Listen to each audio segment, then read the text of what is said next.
All right, so good evening, everybody, and welcome to our first fall Beaker Brief. My name is Alex Zisk, and I am the coordinator of alumni events and volunteer management at Eastern University. The goal of these briefs are to quickly educate our alumni and interested family and friends on a topic that's interesting to our alumni and our presenting. So tonight we're very excited to host Amy Ballard. She's a two-time grad, which is very exciting. She graduated in 2013 and then continued to get her Master's of Education in 2016. Amy is currently serving as Eastern's online career coach as well. While this specific title is new for her, Amy has spent over the last decade supporting students in a variety of ways.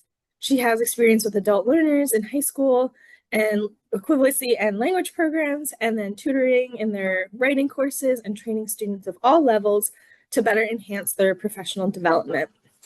Amy is fueled by helping others navigate their career paths and next steps, and she's often their biggest supporter of Eastern students and other students too, and continuously rooting for them to succeed. As a reminder, Eastern does offer career coaching up to 2 years after graduation. So if you're a recent grad on here or watching our recorded version, make sure you take advantage and reach out to her. Her email will be down below, or we'll email it out too after the event. But so make sure you take advantage. And as special tonight, she is offering it to all of our alumni. So we are super excited to have her in our community and offering up her expertise. So now I will go ahead and give the floor over to Amy.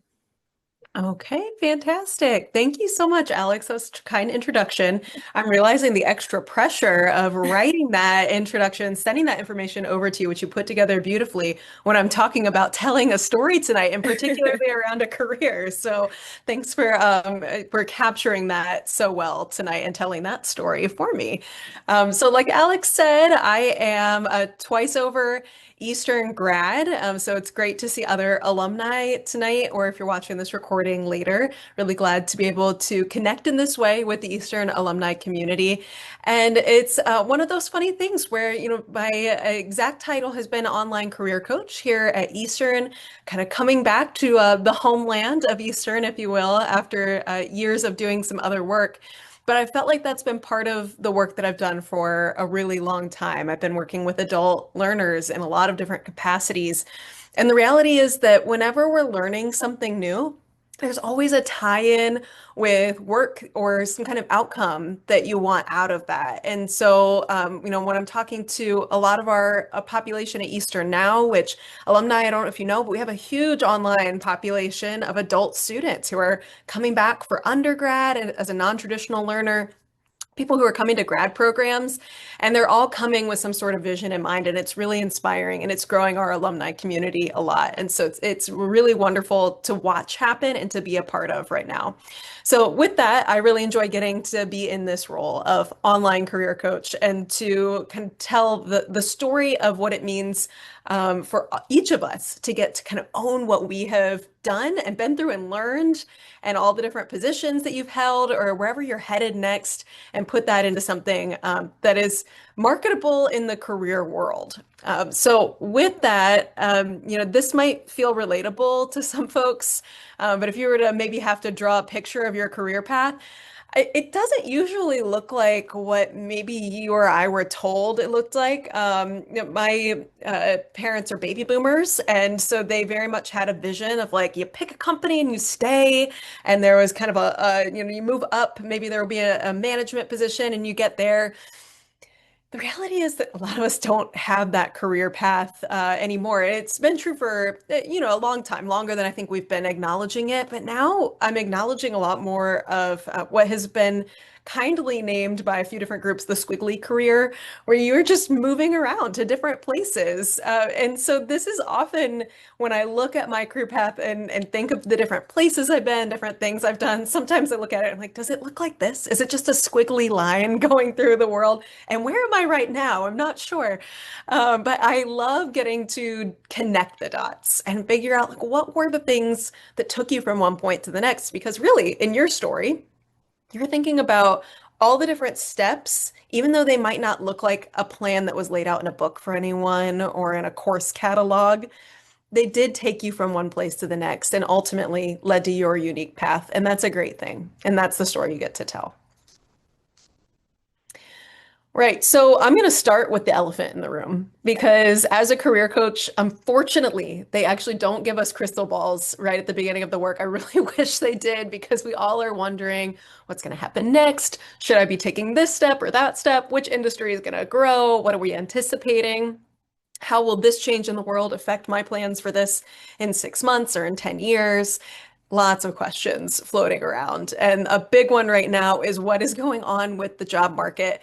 And it is true that it has been a tough season with the job market. In fact, the stats in June that released for the end of June said that we were now in a space where we had more people searching for jobs than jobs available. That does happen, right? If we look over history, we're watching that shift happen. It doesn't last forever, right? But we did hit that point for a period of time.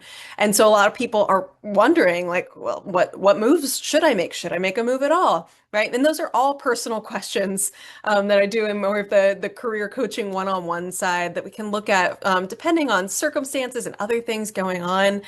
But everybody who's asking that question right now, I do want to tell you that it is a tough market, but I'm actually not discouraged. And there are a few reasons for that. One is things are always changing out in the world. And again, like I said, the way that unemployment works, the way that the job market works, the way that the world around us works is constantly in flux. And so it will not be this way forever. The second thing is that every industry is different. So we might watch some industries go down and other industries go up at the same time. And it is about thinking about how your skills might cross over into other areas as well. And we're all learning as we go. So you can use that learning, you can use all the gifts you've collected in your different experiences and jobs and degrees to really propel you into the next thing. And the third thing is, and what I love about this, is you actually have a massive alumni community to lean into as well, right, Alex? So this is good. You have a lot of people out there. A very quick way to find out who's out there is if you hop on LinkedIn and you go to Eastern's page and click on people, you're going to see our whole alumni network. The last time I checked, it was definitely over 26,000 people connected on there. And it's growing all the time because we have a lot of people constantly graduating through these flex programs we're offering. And so, I like to tell people all the time that are coming through our programs that our alumni community is generally pretty friendly. Like they like to support other Eagles. And so I ask you to participate in that if you're watching this. And I also invite you to reach out to other folks if there's a particular industry you're interested in or a company you're applying for and you see a fellow Eastern Eagle there. So those are some things that give me a lot of hope, even when we see some uncertainty in the market right now. So those are some things that are out of our control, right? The market itself. But here we're going to talk about the things that are in our control, which is how you're telling your story and thinking about this space. Okay, so if we're thinking about your next career move, I'm arguing here tonight. Here's my thesis, if you want to go back to college days, right? My thesis is that we're thinking about the whole next career move is based in your storytelling because you have to know where you've been, what you've learned, what you've done, who you are, and what you can offer in the future, right? Like what direction are you headed? Where are you growing those skills? Where are you pushing yourself next? That's a story right there. And you could be able to maybe bullet point these things or start like, outlining a few things, but really the way that you tell it in across your resume, and I'll add in kind of like your LinkedIn profile or any other professional profiles in there, as well as how you talk about that in the interview. That's what makes this really compelling. And so we're trying to really lift this story more than just on a page and think about how you can make that come to life in a different space. So I want to make you pause for just a second right here and think about what is it that makes a really great story? What was the last really great story that you read or listened to? Maybe it was on a podcast or in a book. Or who's a person in your life that when they start telling a story, you stop whatever you're doing to listen to it because you know it's going to be so good. And it could just be about them getting breakfast yesterday, but it's always hilarious and it's well told, right? You can think of some of these people. What are the qualities that go around telling a great story? Right? I think about it being really vibrant. I think about it drawing people in because they can relate to it in some way. And I think about it having a compelling line throughout, right? That you want to follow. What's going to happen in the end? How did you get to this place? What did you learn? All of those things are elements of a great story, and I'm sure you can think of other things as well. But when we get in that framework, it takes some of the work of putting together a resume away from that like Word document formatting robotic side, and it puts us more into that storytelling and creative side using the other parts of our brain. And so that's a good place. It makes the whole process a little less painless, in my opinion. It's a good place to start. Okay, so my thing about a resume, if we're going to start with resumes and how we use those to our advantage, your resume is your personal marketing document. So I have 3 tips that I want you to take from today. If you only remember a few things about your resume, how you can use it to market yourself. The first one is about getting through, right? It does not do us any good if you have the best resume in the world, but it's actually not getting into anyone's hands. And so I like to say we have to make it ATS friendly and human friendly. Now, I use the word or the acronym ATS all the time. Not everybody does. That's the applicant tracking system. If you have not used that acronym before, they are very common. Most businesses use an applicant tracking system of some sort. And what it does is it helps read the resume, input information. A lot of times it has a ranking system for resumes, depending on keywords, and other things that it's looking for in there. And so it's just a way to actually support some of the human work that will happen. But if your resume is not readable, by one of these systems, then it's going to be difficult to even get into human hands. And then no person gets to see that story that you wrote. So that's my very first thing. Make sure it's getting through there. There's a lot of material out there about how to make a resume ATS friendly. It's putting it in .docx format. We're going way back, right? We moved into the Canva space of making resumes and they were beautiful, but they weren't readable. So we're going back to good old Microsoft Word, who's had a corner on the market forever. We're using legible fonts. You're keeping the spacing and alignment nice. You're keeping it in a single column. Those are some basics, right, of having a resume that's really readable. And I encourage you to look more into that if you're in a resume writing space right now. Making it human friendly. Well, think about that from your own perspective, right? If someone handed you a piece of paper and it had size 8, single spaced font, and it was 4 pages long, are you reading that? Probably not, right? It's not enjoyable to look at. And so while it doesn't need to be like a perfect piece of art for most industries, pay attention to your industry. A couple of them do really like that, but most of the time they want like a pretty simple, readable document.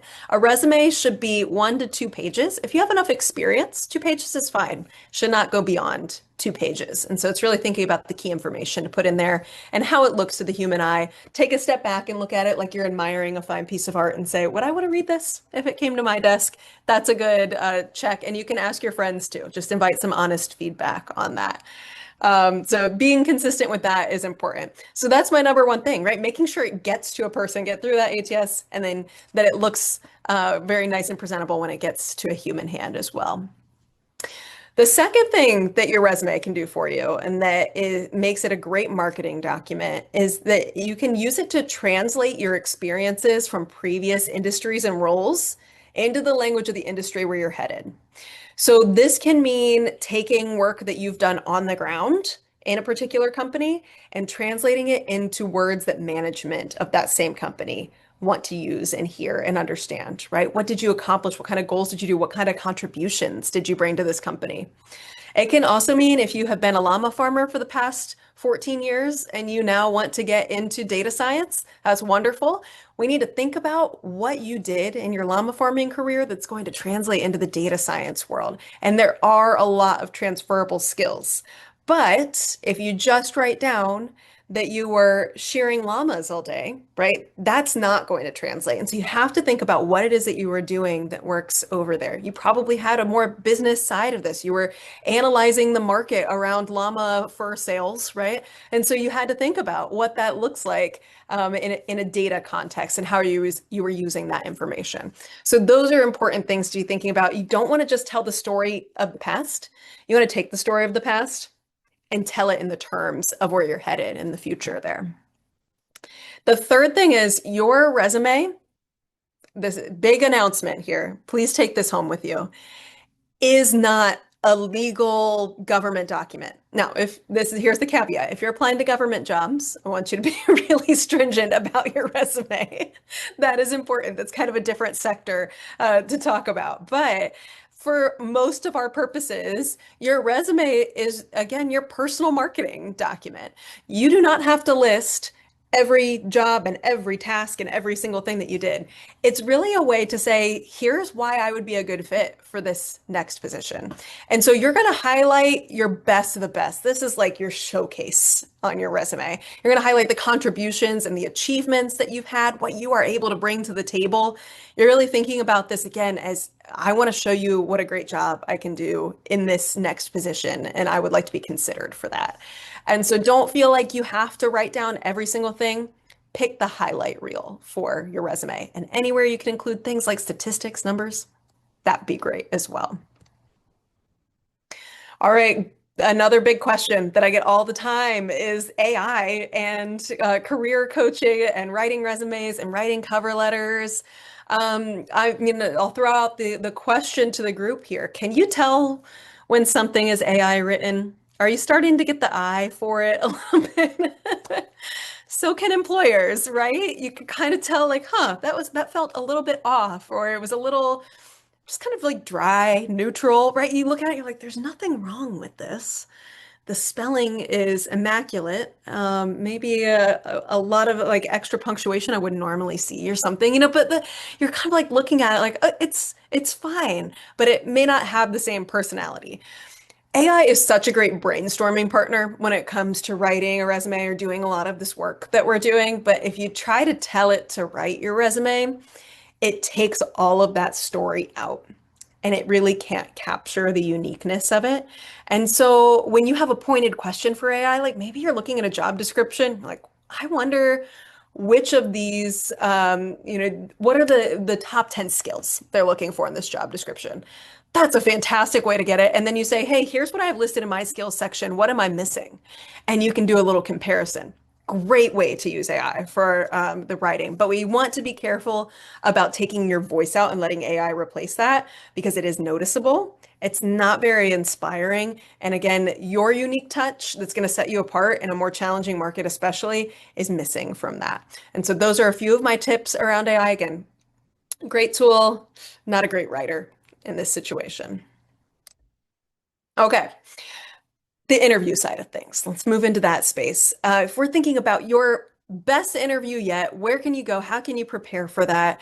I want you to start with the just general knowledge and understanding that you have such great experience and wisdom to share, right? You've been working, you've been doing different things. You have your Eastern education experience. Maybe you did some internships or other things along the way. You have a lot of life to draw on. And so your interview is your opportunity to highlight all of the stories that go behind your resume, right? Your resume, you've got that beautiful marketing, you've got the numbers and the pieces that stand out and the awards that you've won and the things that make you a really compelling case to get in the door. Now is where you get to expand on that story and make it even bigger and brighter. And so a couple of good practices here. One is highlighting experience from across your career. And this shows that you've been learning throughout time. A question that I get for those of you who are coming on, you're saying I'm a little bit later in my career.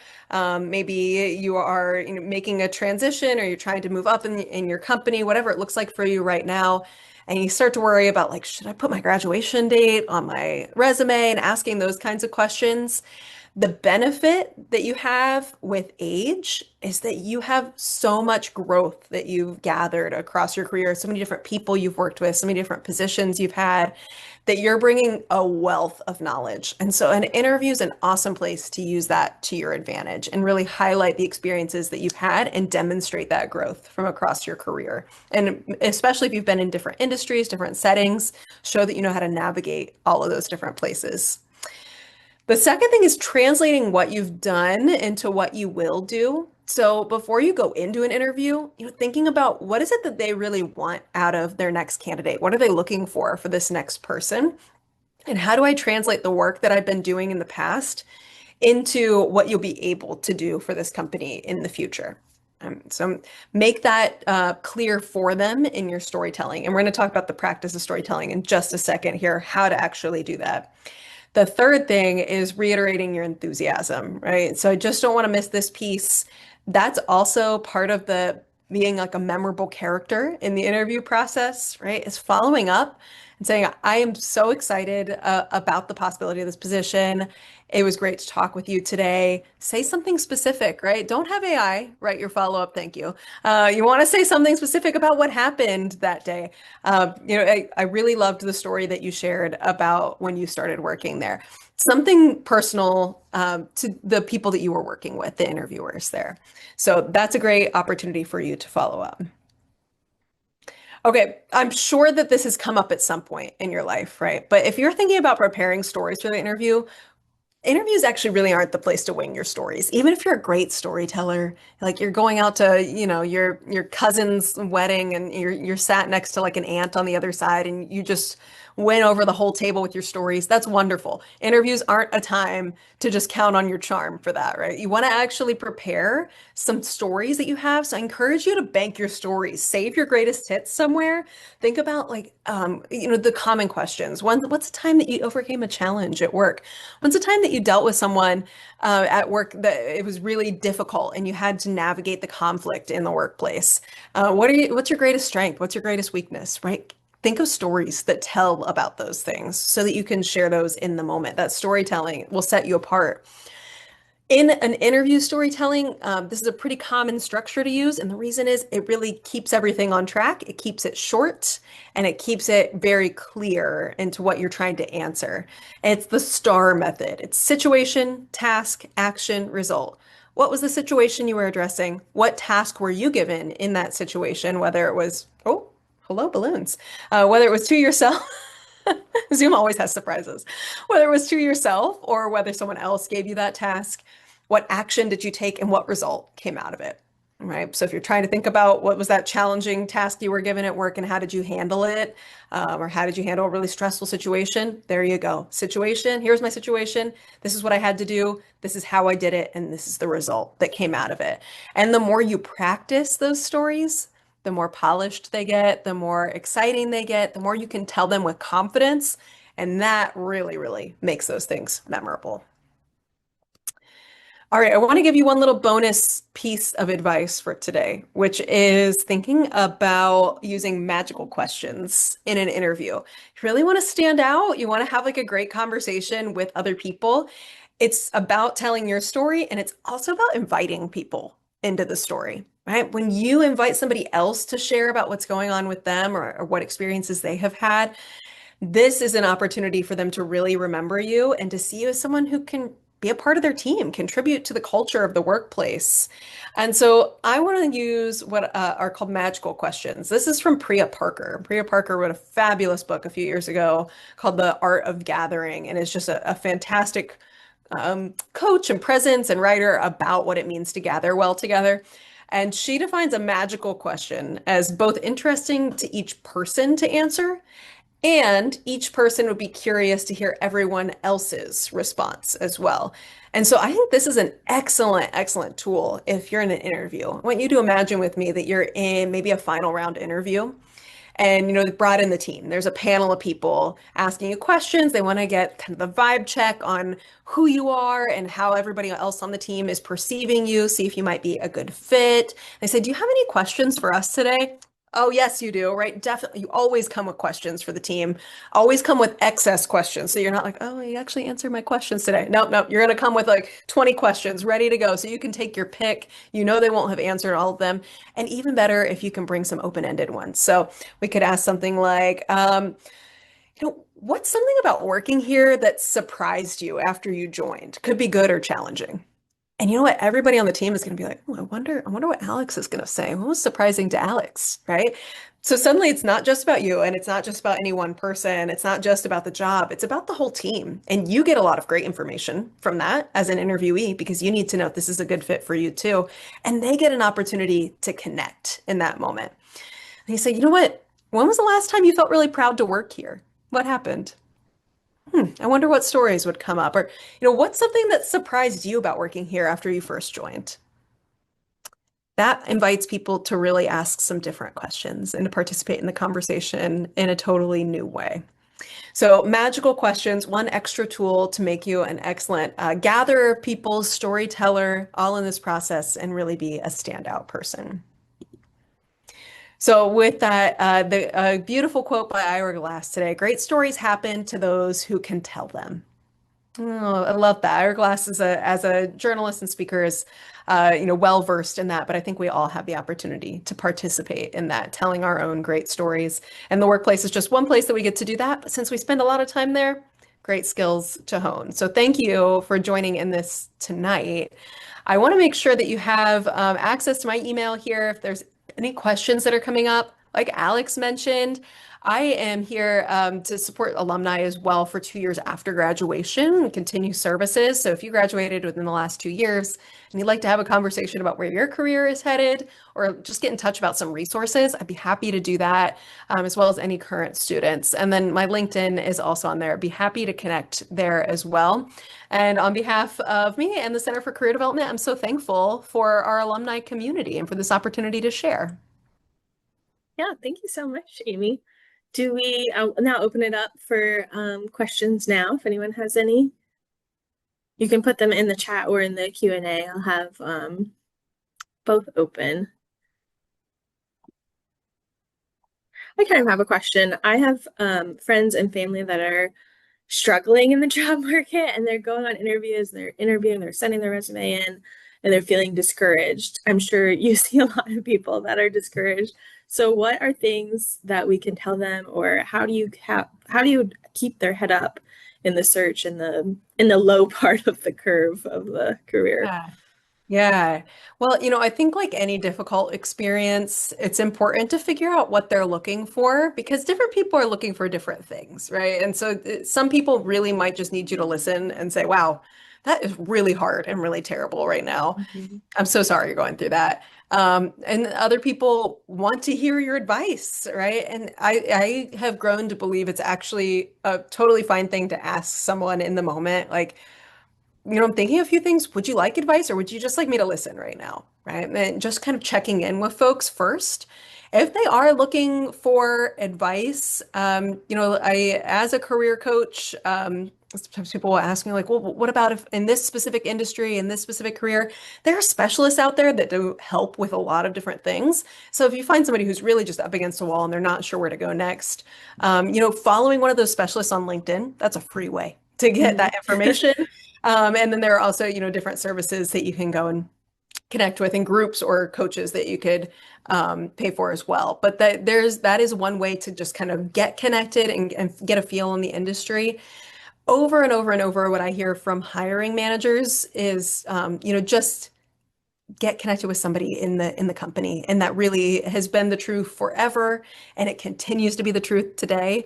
And so if there's one thing that maybe you just ask as a question or you offer to someone, I would say, just saying, "Oh, is there anybody from your college that's connected to any of these companies that you've reached out to? Is there anybody who's been in this industry for a while that you've talked to recently?" Or you say, I actually have a friend who's a llama farmer. Do you want to talk to them? Right? And putting Mhm. that connection out there. But offering something that's either in a question form or a tangible offer to them, I think is a good way to start. Yeah. Yeah, that's helpful. It can feel like you're in the dumps when you're Yes. Yeah. constantly looking and trying to tell your story, but you don't know if it's getting through. And yeah. Yeah. Yeah. And it can be a really defeating process. And so it's also, for anybody who's in that right now, it is about drawing boundaries for yourself Mhm. and saying, I want to make sure that, I'm not submitting 80 applications a day and then burning out, right? I'm going to submit 4 today and that's it. And I'm going to call it for the day. Mhm. And doing things that bring you joy, right? Just a quick story about that. I had 2 friends years back who were both looking for jobs at the same time and went through months of applying and just were not landing in the right spots. And one of them during that time was just looking, refreshing Indeed and LinkedIn all day long, looking for that new job to pop up. They're going to apply in Mhm. just the right moment and they're going to get in. And it was completely deflating to their personality, to their love of life, to everything else. The other person was applying to a few jobs a day and they had just moved to a new area. And so they decided that in their extra time after they had applied to their jobs, they were going to design their own tour of the area for family members and friends who visited.